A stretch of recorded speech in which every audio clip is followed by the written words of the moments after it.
ಹುತಾತ್ಮರಾದಂಥ ದಿನ. ಆ ದಿನವನ್ನ ಇಡೀ ದೇಶದ ಜನ ಸ್ಮರಿಸ್ಕೊಳ್ತಕ್ಕಂಥದ್ದು ಮಹಾತ್ಮ ಗಾಂಧೀಜಿಯವರ ಸೇವೆಯನ್ನ ಸಮಾಜಕ್ಕೆ ಮಾಡಿದಂಥದ್ದು, ದೇಶಕ್ಕೆ ಮಾಡಿದಂಥದ್ದು, ಸೇವೆಯನ್ನ ಸ್ಮರಿಸ್ಕೊಳ್ತಕ್ಕಂಥ ದಿನ. ಮಹಾತ್ಮ ಗಾಂಧೀಜಿಯವರು ದಕ್ಷಿಣ ಆಫ್ರಿಕಾದಿಂದ 1915ನೇ ಇಸ್ವಿನಲ್ಲಿ ಬಂದರು. ಇಡೀ ದೇಶನೆಲ್ಲ ಸುತ್ತಿದ್ರು. ಆಮೇಲೆ ಸ್ವಾತಂತ್ರ್ಯ ಚಳವಳಿಯ ನೇತೃತ್ವವನ್ನ ವಹಿಸಿದ್ರು. ಅವರು ಎಲ್ಲ ತ್ಯಾಗವನ್ನು ಮಾಡಿ ಈ ದೇಶಕ್ಕೆ ಅನೇಕ ಚಳುವಳಿಗಳನ್ನು ಮಾಡಿ ಅನೇಕ ಸಾರಿ ಜೈಲಿಗೆ ಹೋಗಿ ದೇಶಕ್ಕೆ ಅವರ ನೇತೃತ್ವದಲ್ಲಿ ಸ್ವಾತಂತ್ರ್ಯ ಬಂತು. ಕಾಂಗ್ರೆಸ್ ಪಾರ್ಟಿ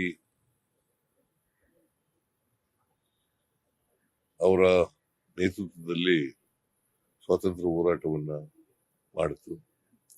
ಹಾಗಾಗಿ ಇವತ್ತು ನಮಗೆ ಸ್ವಾತಂತ್ರ್ಯ ಸಿಕ್ಕಿದ್ರೆ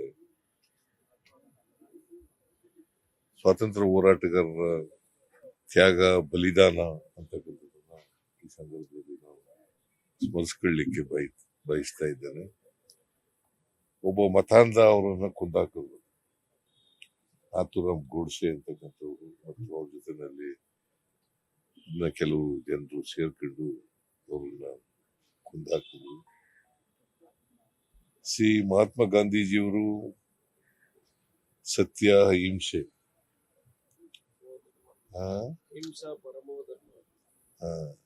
ಸತ್ಯ, ಅಹಿಂಸೆ ಅಂದ್ರೆ ಅದೇನೇ, ಅಹಿಂಸೆ ಪರಮೋ ಧರ್ಮ ಅಂತಕ್ಕಂಥದನ್ನ ಜನರಿಗೆ ತಿಳಿಸಿದಂತ ವ್ಯಕ್ತಿಯವರು. ಬಹುಶಃ ಸತ್ಯ ಅಹಿಂಸೆಯ ಮೂಲಕ ಸ್ವಾತಂತ್ರ್ಯ ದೊರಕಿಸ್ಕೊಟ್ಟಿರ್ತಕ್ಕಂಥದ್ದು ಅಪರೂಪ ಅಂತಕ್ಕಂಥ ಮಾತುಗಳನ್ನ ಈ ಸಂದರ್ಭದಲ್ಲಿ ಹೇಳಲಿಕ್ಕೆ ಬಯಸ್ತೇನೆ. ಅವ್ರು ಯಾವುದೇ ಸ್ವಾರ್ಥ ಇರಲಿಲ್ಲ. ಅವರು ಎಲ್ಲ ಸ್ವಾತಂತ್ರ್ಯ ಹೋರಾಟಗಾರರಿಗೂ ಕೂಡ ಸ್ವಾರ್ಥ ಇದೆ. ಅವ್ರು ಯಾರು ಕೂಡ ಸ್ವತಂತ್ರ ಭಾರತದಲ್ಲಿ ನಾವು ಸ್ವಾತಂತ್ರ್ಯವನ್ನು ಅನುಭವಿಸ್ಬೇಕು ಅಂತಕ್ಕಂಥ ಕನಸನ್ನು ಕೂಡ ಕಂಡಿರಲಿಲ್ಲ. ಸೊ ಅವರು ಸ್ವಾತಂತ್ರ್ಯ ಆಗ್ಬೇಕು, ಈ ದೇಶ ಬ್ರಿಟಿಷ್ನವರ ಕಪಿಮುಷ್ಟಿಯಿಂದ ನಾವು ಪಾರಾಗಬೇಕು, ಅಷ್ಟೇ ಅವರ ಮನಸ್ಸಿನಲ್ಲಿ ಇದ್ದದ್ದು. ಸೊ ಅಂತ ಮಹಾತ್ಮ ಗಾಂಧೀಜಿಯವರನ್ನ ಬಹುಶಃ ಅವರು ಹೇಳ್ತಾ ಇದ್ರು, ಇನ್ನು ಎಷ್ಟು ವರ್ಷ ಬದುಕ್ತಿದ್ರು ಏನೋ ಗೊತ್ತಿಲ್ಲ. ಅವರು ಊಟದಲ್ಲೂ ಕೂಡ ವ್ರತವನ್ನ ಆಚರಣೆ ಮಾಡ್ತಕ್ಕಂಥ ಕೆಲಸವನ್ನ ಮಾಡ್ತಾ ಇದ್ರು. ಆದ್ರೆ ಅವ್ರಿಗೆ ಗುಂಡಿಕ್ಕಿ ಕೊಂದಂಥದ್ದು ಅದು ಅಕ್ಷಮ್ಯ ಅಪರಾಧ ಅಂತಕ್ಕಂಥ ಮಾತುಗಳನ್ನ ಈ ಸಂದರ್ಭದಲ್ಲಿ ಸ್ಮರಿಸ್ಕೊಳ್ಳಿಕ್ಕೆ ಬರ್ತೇನೆ. ನಾವು ಅವ್ರಿಗೆ ಗೌರವ ಸಲ್ಲಿಸೋದೇನಪ್ಪಾ ಅಂತಂದ್ರೆ, ಗೌರವ ಸಲ್ಲಿಸೋದಕ್ಕೆ ಅರ್ಥ ಬರಬೇಕಾದ್ರೆ ನಾವು ಅವರ ತತ್ವಾದರ್ಶಗಳನ್ನ ಜೀವನದಲ್ಲಿ ಅಳವಡಿಸ್ಕೊಂಡು ನಡೆದಾಗ ಮಾತ್ರ ಅವರಿಗೆ ಗೌರವ ಸಲ್ಲಿಸೋದಕ್ಕೆ ಸಾರ್ಥಕ ಆಗ್ತದೆ ಅಂತಕ್ಕಂಥ ಮಾತುಗಳನ್ನ ಈ ಸಂದರ್ಭದಲ್ಲಿ ಹೇಳಲಿಕ್ಕೆ ಬಯಸ್ತಾ ಇದ್ದೇನೆ. ಗ್ರಾಮ ಪಂಚಾಯತಿಗಳಿಗೆ ಮಧ್ಯದಲ್ಲಿ ನಾ ಇನ್ನೂ ಮುಗಿಸೇ ಇಲ್ಲ, ಆಮೇಲೆ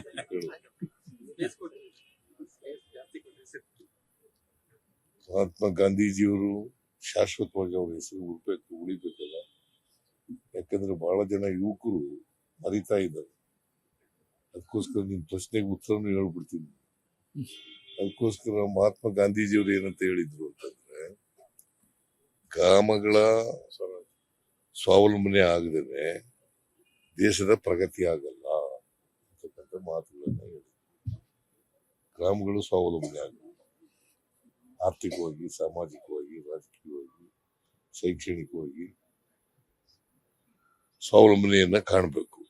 ಅವು ಕಂಡಾಗ ಮಾತ್ರ ದೇಶದ ಪ್ರಗತಿ ಆಗ್ಲಿಕ್ಕೆ ಸಾಧ್ಯ ಆಗ್ತದೆ. ಯಾಕಂದ್ರೆ ಭಾರತ ಹಳ್ಳಿಗಳ ದೇಶ. ಮಹಾತ್ಮ ಗಾಂಧೀಜಿಯವರು ಹೇಳಿದಂತ ಕಾಲದಲ್ಲಿ ಸುಮಾರು 180% ಹಳ್ಳಿಗಳಲ್ಲಿ ವಾಸ ಮಾಡ್ತಾ ಇದ್ರು. ಅದರಿಂದ ಆ ಮಾತನ್ನ ಹೇಳಿದ್ರು, ಹಳ್ಳಿಗಳು ಉದ್ಧಾರ ಆಗದೇನೆ ದೇಶ ಉದ್ಧಾರ ಆಗಲ್ಲ.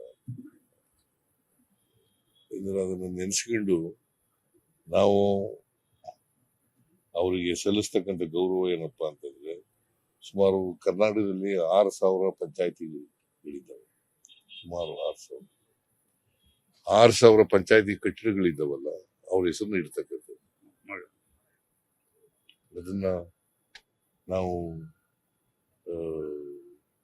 ತೀರ್ಮಾನ ಮಾಡಿ ಗ್ರಾಮ ಸ್ವರಾಜ್ಯ ಕಲ್ಪನೆ ಗ್ರಾಮ ಸುರಾಜ್, ಗ್ರಾಮ್ ಸುರಾಜ್ ಅದರ ಕಲ್ಪನೆಯನ್ನು ಕೊಟ್ಟವರು ಮಹಾತ್ಮ ಗಾಂಧೀಜಿ.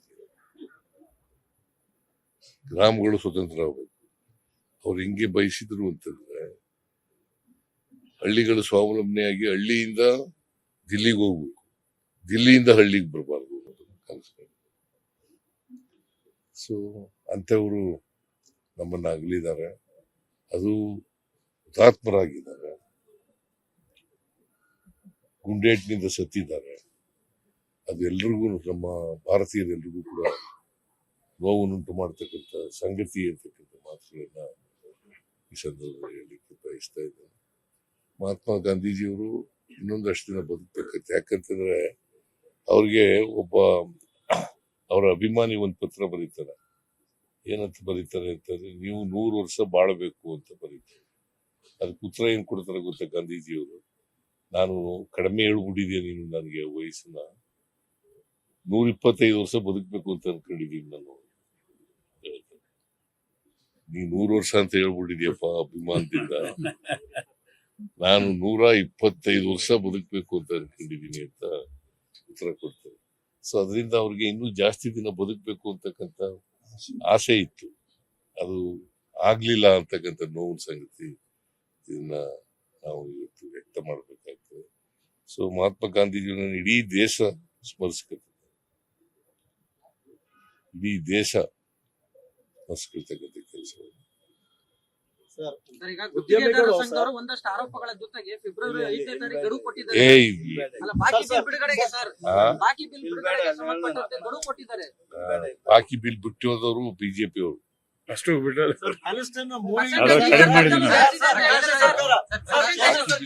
ನಿಜ, ಬಟ್ ಬಿಟ್ಟೋದವರು ಬಿಜೆಪಿ ಅವರು.